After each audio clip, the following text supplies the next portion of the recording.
Out করার পরে আপনার সিদ্ধান্তটা জানতে পারবেন। আজ শনিবার 20 মে 2000।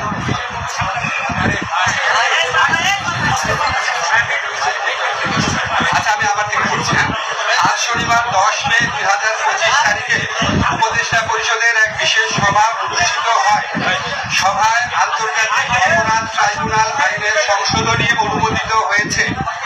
সংশোধনী অনুযায়ী আন্তর্জাতিক অপরাধ ট্রাইব্যুনাল কোনো রাজনৈতিক দল, তার অঙ্গ সংগঠন বা সমর্থক গোষ্ঠীকে শাস্তি দিতে পারবে।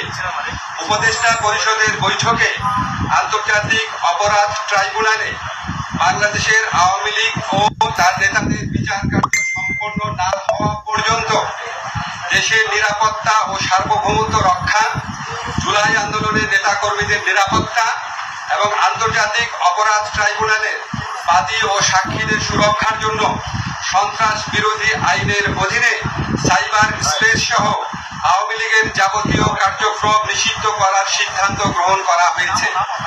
এ বিষয়ে প্রয়োজনীয় পরিপত্র পরবর্তী কর্মদিবসে জারি করা হবে। এর পাশাপাশি আজকের উপদেষ্টা পরিষদের বৈঠকে জুলাই ঘোষণাপত্র আগামী 30 কার্যদিবসের মধ্যে চূড়ান্ত করে প্রকাশ করার সিদ্ধান্ত গৃহীত হয়েছে। ধন্যবাদ।